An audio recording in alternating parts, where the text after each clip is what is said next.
Welcome back to باخبر سویرا۔ اپنے گھر کی تعمیر ہر شخص کا خواب ہوتا ہے، ہر شخص کی یہ دلی خواہش ہوتی ہے کہ وہ کرائے کے گھروں سے نکل کے اپنا گھر، چاہے چھوٹا ہو لیکن چھت اپنی ہونی چاہیے۔ تو اس کے لیے حکومت نے سستے گھروں کی تعمیر کے لیے اہم اقدامات اٹھائے۔ نئے پاکستان ہاؤسنگ اسکیم کے لیے قرضوں کی حد میں 100% بھی اضافہ کیا گیا، اور اس میں سب سے بڑی بات یہ ہے کہ 30,000 ماہانہ کمانے والا شخص بھی سستے گھر کی تعمیر کے لیے قرضہ لے سکتا ہے، اور اس کے اندر اس کو 80% جو ہے وہ فائنینس کیا جاتا ہے حکومت کی جانب سے، بینکوں کی جانب سے۔ اور گزشتہ روز وزیر خزانہ شوکت طرین نے اقتصادی سروے یعنی کہ اکنامک سروے پیش کرتے ہوئے بتایا کہ غریب کا خیال رکھنا ہے، غریب آدمی کے لیے اس بار بجٹ میں توجہ دی گئی ہے۔ انہوں نے مزید کہا کہ ہم نے غریب کی زندگی آسان کرنی ہے۔ بالکل جی، اور ان کا خواب پورا بھی کرنا ہے، اور اس بجٹ میں غریب ہمارے لیے نمبر 1 ترجیح ہے۔ کیا کہنا تھا وزیر خزانہ شوکت طرین کا، آپ بھی سنیے۔ غریب کے اوپر اور بوجھ نہیں ڈالیں گے، سیلریڈ کلاس پہ اور بوجھ نہیں ڈالیں گے۔ میں غریب آدمی پہ اس وقت ٹیرف انکریز نہیں کر سکتا ہوں، نہ ہی میں جو بندہ ایک انکم ٹیکس ابھی دے رہا ہے اس کے اوپر اور انکم ٹیکس لگا سکتا ہوں۔ 113 ارب روپے کے ہمارے انکم ٹیکسز ہیں۔ جناب، حکومت یہ کہ ایسا ہو جائے، لیکن ظاہر ہے کہ سسٹم میں کئی ایشوز بھی کبھی کبھار آ جاتے ہیں، ایشوز ہیں یا نہیں ہیں، اور کس طریقے سے عوام کو فیسیلیٹیٹ کیا جا رہا ہے۔ تو اس پر جناب چیئرمین آباد فیاض الیاس صاحب ہمارے ساتھ اسٹوڈیوز میں موجود ہیں۔ السلام علیکم فیاض صاحب۔ جی وعلیکم السلام۔ فیاض صاحب فرمائیے گا کہ جیسے وزیر خزانہ فرما رہے ہیں کہ کم تنخواہ والے یعنی کہ 25 سے 30 ہزار روپے کمانے والے بھی اس میں بآسانی اپنا گھر بنا سکتے ہیں، ایسا ہے واقعتاً ایسا ہو رہا ہے؟ جی ہاں بالکل، اس میں اگر موجودہ گورنمنٹ کی ہم پالیسیز کی بات کریں تو یہ آگے ہو رہا ہے اور ہونے بھی جا رہا ہے، اور ان نمبرز میجورٹی آف اس میں نمبرز دیکھیں گے اس میں ہونے جا رہا ہے۔ پاکستان میں ایٹ پریزنٹ اگر ہاؤسنگ کی ہم شارٹ فال دیکھیں تو 12 ملین ہاؤسز سے ہم شارٹ فال ہیں، اور خاص طور پہ اس میں وہ ہمارا طبقہ کہ جو ایکسٹریملی جو لوور کلاس ہمارے جو طبقہ ہے، جو غریب طبقہ ہے، جس کے گھر کی جس کو ضرورت ہے، آج اس کے گھر کی ضرورت پوری نہیں ہو رہی ہے۔ پاسٹ میں ہم دیکھتے ہیں بہت سارے کمٹمنٹس یا پولیٹیکلی یہ روٹی کپڑا اور مکان کا ہم سنتے آ رہے ہیں، بٹ آج جو چیزیں مکان کا جو کمٹمنٹ ہے، یہ ایک 50 لاکھ گھر کا جو پی ٹی آئی کی طرف سے جو ایک اناؤنسمنٹ کیا گیا تھا آباد ہاؤس میں بیفور کمنگ جو گورنمنٹ میں آنے سے پہلے، آج وہ پائے تکمیل تک پہنچ رہا ہے، اور پنجاب کے بہت سارے شہر ہیں، بڑے شہر ہیں، وہاں جس کا جو ہے آغاز بھی ہو چکا ہے۔ کے پی میں جو ہے یہ پروجیکٹ سٹارٹ ہو چکے ہیں، بلوچستان میں ایون سٹارٹ ہو چکے ہیں، اور ہم امید کرتے ہیں کہ سندھ گورنمنٹ بھی کچھ اس میں سپورٹ دے گی، تو کراچی جیسے شہر جہاں بہت بڑی ایک ریکوائرمنٹ ہے۔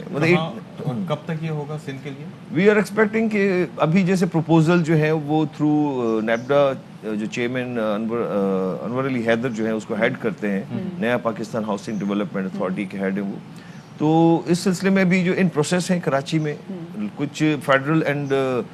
جو پروونشل کے جو کچھ ان کے کانفلکٹس ہیں، ہم سمجھتے ہیں اس کی وجہ سے اس میں ڈیلیز ہو رہے ہیں اس میں۔ یہ تو اس کے بڑے ترقیاتی منصوبے میں دیکھا کہ وہ تعطل کا شکار ہے، لیکن یہ کہیے گا کہ عام آدمی جو کہ 30,000 کمانے والا ہے، جس نے جو گھر میں بھی کرایہ دیتا ہے تو 10-8 ہزار تو اس کے گھر کا کرایہ چلا جاتا ہے، وہ کس طریقے سے سوئچ کر سکتا ہے؟ اس کے لیے کیا کچھ فائدہ ہے، اور کتنا آسان ہوگا اس کے لیے؟ 30 لاکھ کا گھر منیمم جو اس کا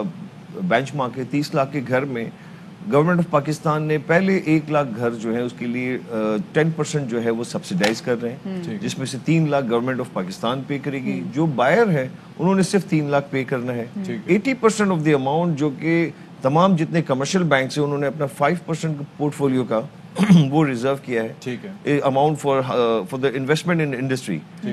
جو کہ تقریباً 378 ارب روپے کا ایک اماؤنٹ ہے جو اس انڈسٹری میں انجیکٹ ہونا ہے۔ اس لحاظ سے اگر آپ دیکھیں تو یہ ٹوٹل اماؤنٹ جو ہے انہوں نے 20 سال میں جو ہے پے بیک کرنا ہے ان گورنمنٹس کو، تو اس کی اماؤنٹ بنتی ہے اپروکسیمیٹلی 12,000 سے 15,000 کا ایک انسٹالمنٹ بنتی ہے اس کی۔ تو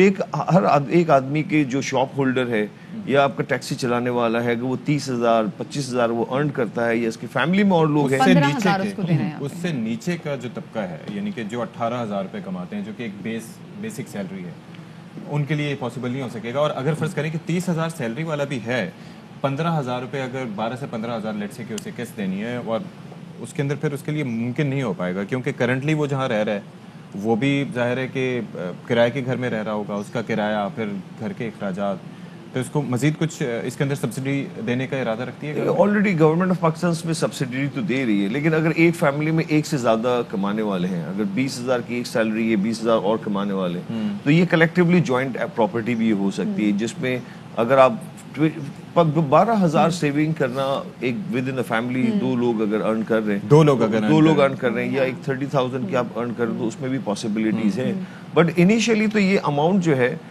3 लाख देना है उस बायर ने, और 3 लाख गवर्नमेंट की सब्सिडी, 80% जो 24 लाख रुपए का अमाउंट बनता है वो बैंक ने जो है फाइनेंस करना है। लेकिन और वो बात पे ये बैक कि फयाज साहब, कथा कलामी की माजरत, लेकिन वो शख्स जो कि 35,000 भी कमा रहे हैं, बैंक भी जो उनको लोन दे रहे हैं वो 15-18 लाख से ज्यादा का लोन नहीं दे रहे। तो यहाँ पे अब लोग फंस जाते हैं कि अब क्या करें। देखिए, इसमें नया पाकिस्तान की जो पॉलिसीज हैं, आप इसको रूटीन कन्वेंशनल जो बैंकिंग साइड है, जो लोनिंग फैसिलिटीज है, उससे आप कंपेयर नहीं कर सकते। इस सिलसिले में नया पाकिस्तान की पॉलिसी में एक स्पेशल जो है, इसमें अगर एक बैंक जो लोन लेना चाह रहा है, उसके पास बैंक अकाउंट भी अगर नहीं है, या उसके पास एनटीएन वो रजिस्टर्ड भी नहीं है इनकम टैक्स में, बावजूद इसके उसकी जो इसकी अर्निंग है उसको मॉनिटर किया जाएगा। उस मॉनिटरिंग के तहत वो देखा जाएगा कि क्या उनकी अर्निंग है। लेकिन ये ऑन द ग्राउंड क्या हो रहा है? मिसाल के तौर पर जो लोग हैं जिनकी कमाई 30,000 के आसपास है, तो उनको एक तो आपने ये देखना है कि अभी वो इतना कमा रहे हैं, और दूसरा बैंक ये भी देखता होगा कि जनाब अगले 5 साल तक या अगले 20 साल तक क्या इतनी सस्टेनेबल इनकम उसकी रहेगी कि वो पे बैक कर सके। तो आपको लगता है कि बज़ाहिर तो ये बातें कहने में बड़ी आसान है, लेकिन इतनी बैंक जो है वो रिस्क लेने को तैयार है कि जनाब एक शख्स जिसकी जो कमाई जो है वो डॉक्यूमेंटेड भी नहीं है, तो उसको सस्टेनेबल भी होगी या नहीं होगी, तो उसको वो दे रहे हैं पैसे। देखिए, इससे पहले एक बात और मैं बताना चाहूँगा। This is the first time in the history of Pakistan कि आपके फाइनेंशियल इंस्टीट्यूट और बैंकिंग सेक्टर है वो हाउसिंग को लोन दे रहा है। प्रीवियसली ऐसा था कि अगर हम as a builders and developers भी अगर लोन के लिए अप्लाई करते हैं, प्रोजेक्ट फाइनेंसिंग और मॉर्गेज फाइनेंसिंग के लिए, तो अदर देन एक हाउस बिल्डिंग फाइनेंस कॉर्पोरेशन के अलावा हमारे पास कोई दूसरा इदारा नहीं था।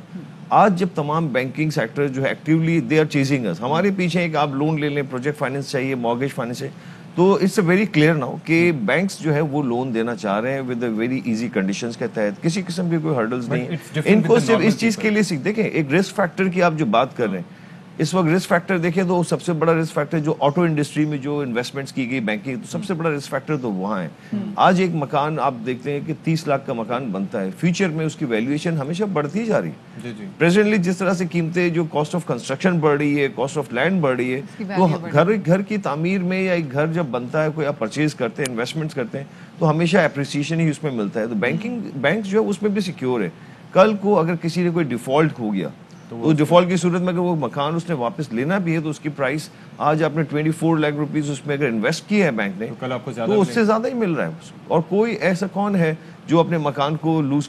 चाहेगा कि इसका मकान उससे छीन जाए? तो ये 12,000 का एक सेविंग बेंचमार्क जिसे इंस्टॉलमेंट का है, उसे वेरी मिनिमम साइड पे है, और उसमें और भी एडजस्टमेंट और पॉसिबिलिटीज हैं। ऑल टुगेदर इस प्रोजेक्ट से हमारी जो कंस्ट्रक्शन की जो इंडस्ट्री है उसको कितना फायदा हुआ है, वो कितनी फ्लरिश हुई है? देखें, हम तो पिछले पूरी पास्ट हिस्ट्री हम देखते हैं, लास्ट अगर 70 ईयर्स में से हम कहें कि 30-40 ईयर्स की हम बात कर लें कि कंस्ट्रक्शन सेक्टर में क्या फैसिलिटीज हमें मिली हैं,